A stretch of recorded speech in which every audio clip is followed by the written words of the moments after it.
What's up, guys? My name's Adam and welcome back to Driven Productions. Today we have something really special and different and cool. If you're a Nissan fanboy, you found the right video because we're talking about a 280Z today. And not only that, I've got the owner here, Kevin. Kevin is a good friend. What's up, my man? Hey. Welcome. All right, tell folks a little bit about this car. Yeah, it's a 1978 Datsun 280Z.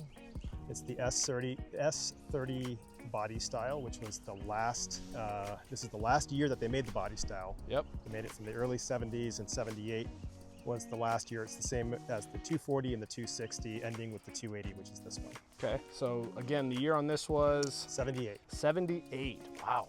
Yep. 70s car. That's a damn good looking 70s car, right? I mean, come on, guys. Comment below if you think that is a good looking car. You know, it's got Ferrari vibes, right? What is this? Is it GTO? Is that what the car was? That this is kind of... some people say a little Jag in it with the long hood. Little Jag, yeah, little Jag. So tell us a little bit more about it. Like, how did you come to own it? What's the story? So the car was, as far as I know, was purchased originally in Tampa, Florida, and it was a rust bucket. It was purchased by a family member of mine in the very early 2000s, and he did most of the restoration. Got it. Built a rotisserie, took the engine apart, the whole thing, nuts and bolts. I bought it from him in 2018, and then I since had a few things done to it. I backdated the bumpers, I pulled the engine. Yeah. I pulled the engine and sent it off to a company called Datsun Spirit in Virginia, and they made it into a stage 2. They put a cam in it. Nice. How much power are we talking now? Probably, I haven't dynoed it, but I'd say around 245 or so. 245, ooh. It's fuel injected. And how much weight are we talking about with this thing right now? Oh, it's sub 2,000. Yeah. Really? This is Miata light? This is even lighter than a Miata. Yep. Wow, 245. It's pretty spicy then. Yeah. This thing moves. Got headers. It's got let me go around the other side. Exhaust. Yep. Fantastic, man. 240-ish horsepower, huh? Yeah. Inline-six. Naturally aspirated. What are we redlining?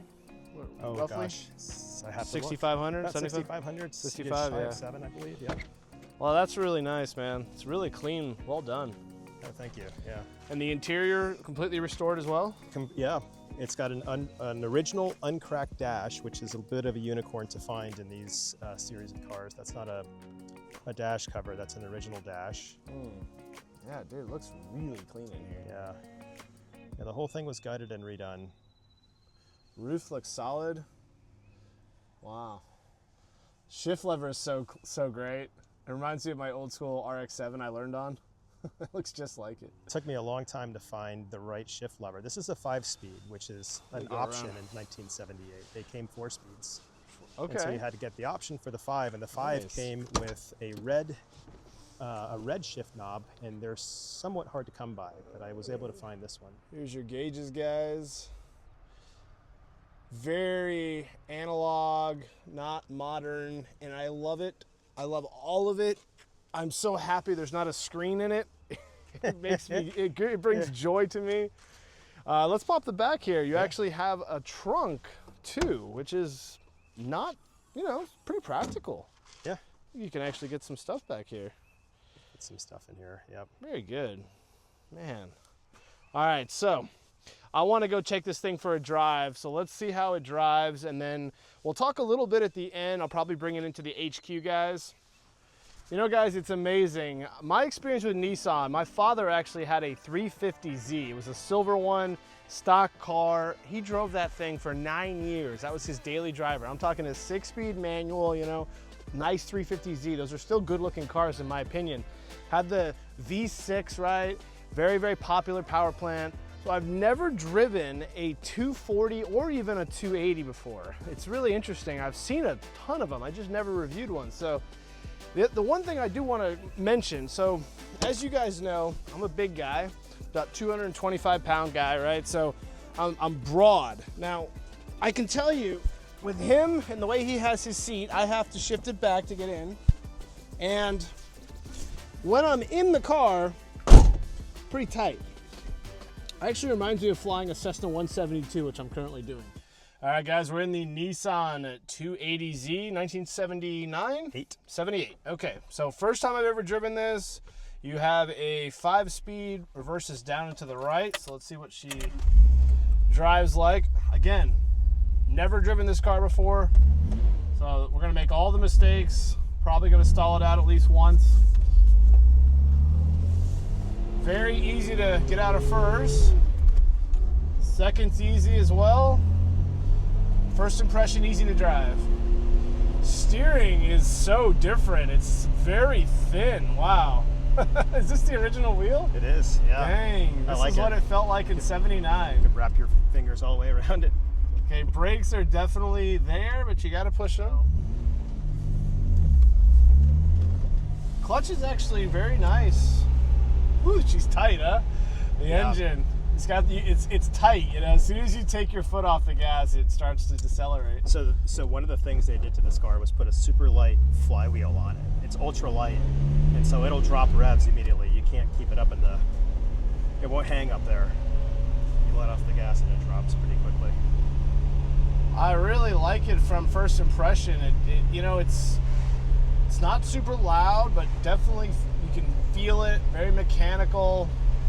Easy to shift, smells good. You know, doesn't have that, you know, new age, can't smell a thing coming out of the exhaust smell. It's very catalytic, you know, monoxide Free. kind of vibes. Yeah. Yeah. Don't turn this thing on in your house and leave it on for very long. Yeah, I mean the clutch is very forgiving. Yep. Just trying to get a hang of it.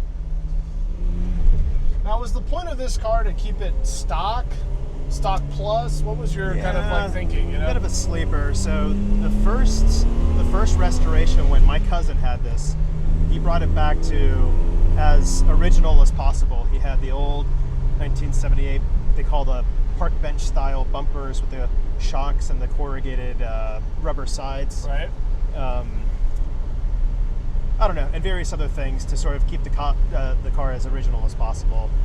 I undid a lot of that. I ended up pulling the engine, as I said, and backdated the bumpers, which lightened the car quite a bit. Now, what would a stock 280Z of this year, power-wise, have been? You know, 100, I believe 170 horsepower is what it would have been off the line. So you're talking about 170 horsepower versus 245. About 245. So yeah. a tremendous amount more power than a stock one. Oh yeah, yeah, Okay. with less weight. With less weight. Okay. Yeah. It's had some suspension work too. We put some E-box springs on it. It's lowered 1.5 inches. It's got some adjustable lower control arms in the front. Oh, It's got heavy-duty sway bars that we installed. it's like a little getting used to, but fun.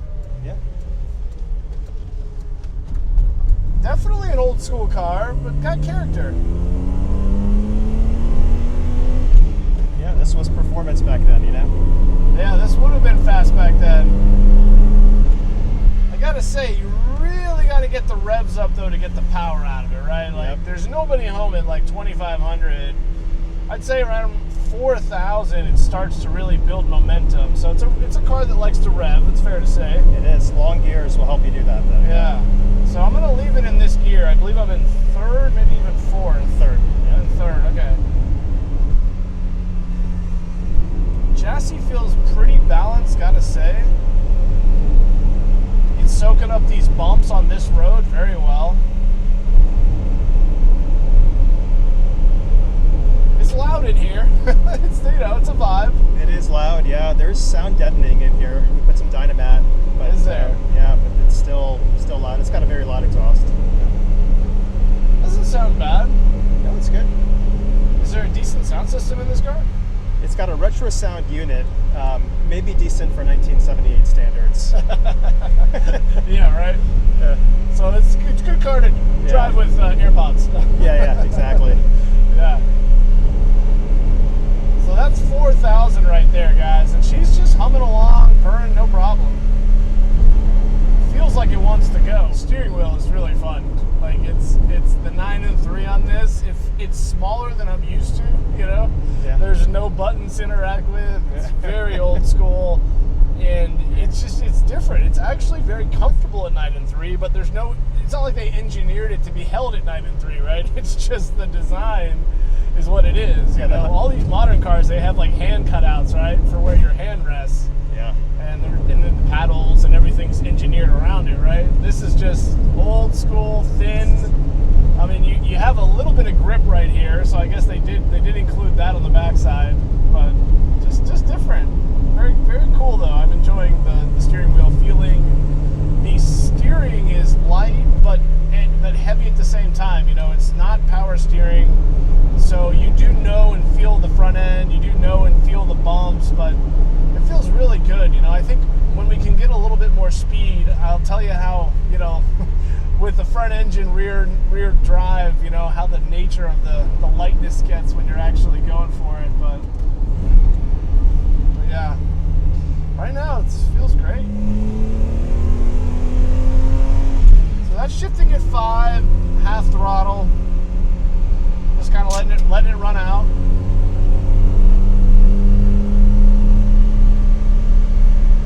I love this road. It's so beautiful. I've never been down here. Oh yeah, so this is, man, I mean, I'm a motorcycle rider, right? And so I lived here for so many years now. I know every road, literally every road from here all the way to North Nashville, and you can go in any direction you want, east, west. I've been on them all. So this is a great road to eventually get to Columbia, and then from there you gas up, have lunch at Cracker Barrel, whatever, and then you go to Natchez Trace. Oh, nice. Really, really nice day with the wife, you know, take the GTS out. Like, you can kill 4 or 5 hours, all back roads. No kidding, yeah. And then and then eventually, if you really wanted to go crazy, you go down to Tupelo, right? Yeah. You know? Yeah, I will say, guys, like, the engine, like, it's so organic in this car. Like, just keeping it at, like, 2,400, I don't know if you can hear it, but, like, you can just hear the sparks and the way it's firing. It's very cool. It's definitely a vibe because there's very little sound deadening, and you just kind of know everything's going on, what's going on with the car. You know, it's some of those characteristics you just don't get in modern cars. Everything is artificial, and you know, they're piping in noise now through speakers, and everything is just sound insulated so well. But listen to it. I mean,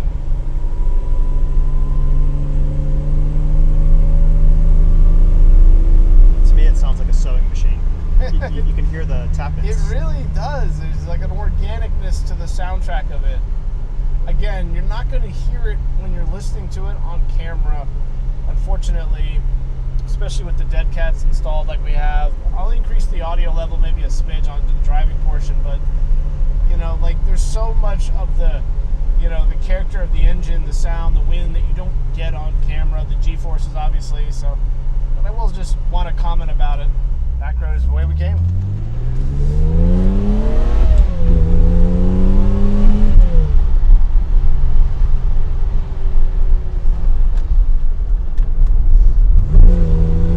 There you go.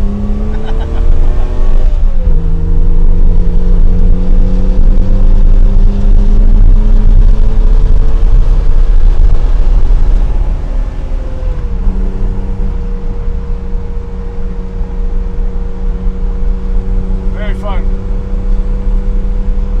It's fun when an owner drives their car because you know what it can do. It takes so much time to get used to a car like this, you know? I mean, to really start to get comfortable pushing it. Oh yeah. It's not something I would ever do when I get in somebody's car. The steering is so light, right in the middle. You know, you've got this band, you know, it tracks pretty true. Yep. And it's so light, very lively, right in the middle. You know, it's almost got like an exponential sort of effort curve to the left and the right the more you turn.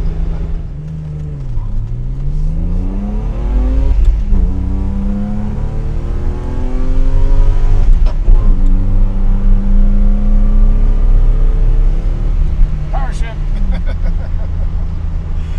It was fun. Yeah, it's a good time. What do they say? They don't make them like they used to, right? That's right. Yeah. You know, these are cars you actually have to drive.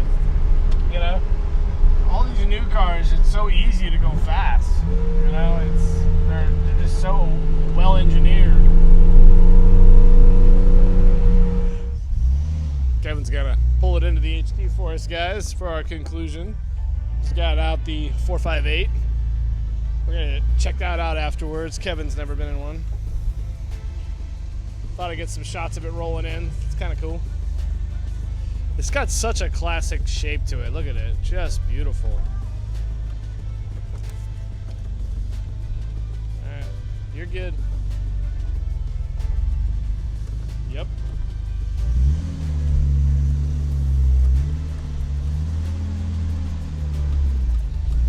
This is the HQ, if you guys don't know. So this is where we do our content. Got some fun cars in here. We're shooting this car. This is Kevin. You know Kevin, right? Hello. How are you? Good. All right, guys, we're back in the HQ. So what do you think, Kevin, when we start talking about like collectability on these? You know, you're an expert at this car. Like, you tell us. Like, I don't know much about them. What the difference between a 240 value versus a 280 value? What years to look for? You know, modified versus stock. Any thoughts on just that in general? Yeah, look, you know, the S30 is the body style, and I think within there, the most desirable are going to be the early cars, the 240Zs. They had thinner metal, they had less emissions. They didn't have the 5-mile-an-hour bumpers. They were generally just, they were also a lot less powered. Right. Probably up, I don't know, this one was 170. I want to say those may have been around 140, but don't quote me. Okay. And then so, you know, every year they got a little heavier and a little slower. And it ended with the 280Z before they went to the 280ZX, which was a completely different style. And the 280Z had the 2.8 liter engine, which is what this is. Right. But it still had all, you know, and then it had all of the 5-mile-an-hour bumpers, the extra emissions controls. And so I think performance-wise, people will tend to gravitate towards the 240 because that was the original. Right. Those are generally more collectible. I bought this primarily because it was an opportunity that I had in front of me. But then while I had it, I tried to turn it back into what the 240Z would have been, without changing the fact that it is a 280Z. It has a 280 motor, but I backdated the bumpers, and then I lightened it wherever I could. So to me, it's great. It's fun. It probably performs better than a 240 with an original engine, only because of the extra horsepower that it has, and then the suspension work and things that have been done to it. Sure. So this thing, value-wise, I think you're also thinking about parting ways with it. Is that right? I am, yeah. I am looking at letting this one go. I've got it posted out there now. I've had it for about 9 years or so, and I've put a lot of effort and work and love into the car, but it's time to make room for something else at this point. You were telling me, and we don't have to say this publicly, I can edit it out, but you were saying you had about $75,000 in this car? It's crazy. I spent about 50 grand in 2018, between 2018, 2019, and 2020 on this car. Okay. And that was everything from the engine being rebuilt to the body shop that did all the that did the work for me, really, to fill in the holes that were left from the bumpers, and right. They're the ones that pulled the motor and reinstalled it. They did the suspension work and other things, and so that alone was 35. The motor was another probably the motor was another 8 or 9, and then I have a really nice exhaust system, which was probably 2 or 3 grand, and then all of the other parts that weren't in that $35,000 number from the shop. So I'm going to guess, without doing the math, it's about 50 is what I have into it. And then I bought the car initially, and I paid 20 for it. So so that's 70. Just 70 grand, plus tax and the insurance and all the other stuff and tires and all the things you've done over the years, yeah. And then when I took it up to Clark Crawford, he did a bunch of work for me, and that was a few $1,000s. And every year it's something. I mean, this is now on the second set of tires, not because I burned through the first pair or set, but I couldn't get them balanced. They were out of round. They were made by Sumitomo. They were nice, good sort of Japanese-made tires for the car. horrible vibration, so I ended up going with these Yokohamas. Yeah, the wheels are definitely a vibe. I like them a lot. I just realized this thing is... I was thinking we could do like lower profile, I was mentioning to them, but they really drive nice and they look great. I like the vibe. It's just a look, it's a vibe. You know, it's just like everything today is usually a very low profile, right? But it's fitting for the character of the car. It is. This is how they were back then. You didn't have the low profile wheels as much back then. Yeah. Really nice. I think looks-wise, it's phenomenal. Like, it's such a good-looking car. It gets a lot of, turns a lot of heads. It gets a lot of attention. I mean, even when we were shooting today, that one gentleman drove by and was like, I used to have one of those, you know? Yeah. It's just, you know, you got a little bit of an exotic factor when you drive this thing. It's not an exotic car, but it's so old school and so classic shape that it's kind of like driving the Porsche right here, guys, to be honest with you. When I drive that thing, a lot of folks, I might as well be driving like a Lamborghini, you know? They just haven't seen that shape in a while, and it really gets them drawn. I think this is very similar. So what are you listing this for right now? So I've got it listed for, I started off at 40 and I'm down to 37 and a half. 37 and a half. Yeah, and that's me taking a pretty big hit on what I have into it. I mean, have you, what's the main motivation, you think? Is it because you want to get something else, or just, making room for something else. I have, I could very well keep this for another few years, but I've got an itch to take the garage space for probably a truck or something. So we'll see. Yeah. It'll be another vintage car. I want something classic I enjoy working on them and the challenge of keeping them going. Yeah, so they're fun. I won't replace them with anything modern, but yeah. Well, I can't thank you enough for showing them folks the car, letting us do a point of view drive. Hope you guys learned something about the collectability, the price point of a 280Z. If you have one of these, go in the comments, let us know your thoughts about them in the future, the shape, the driving, the engine modifications he did, etc. If you have any thoughts about it. If you're interested in the car, by all means, send me an email, drivennashville@gmail.com. We'll go ahead and connect you with Kevin here, and we'd love to, frankly, find her a good home, somebody who will continue to maintain it, and you know, that's always the ideal. I mean, you've had this car 9 years, you said? About 9 years, yeah. That's a long time. Yeah. That's a long time. My daughter's 10 years old. So that's a long time to have a car, to be a caretaker of a car. Yeah. You know, no doubt about it, he's emotional, right? I'm emotional about my cars. There's no way you can't be, you know? It's just the nature of these and how much time and effort they take to maintain, you know? Yeah. How many hours have you put into it, right? You probably lost count. You just don't even keep track, yeah. Exactly. Yeah. All right, guys, I appreciate you watching. All right, guys, Kevin's heading out. Hope you enjoyed watching the content. Subscribe for more. That's a good looking car.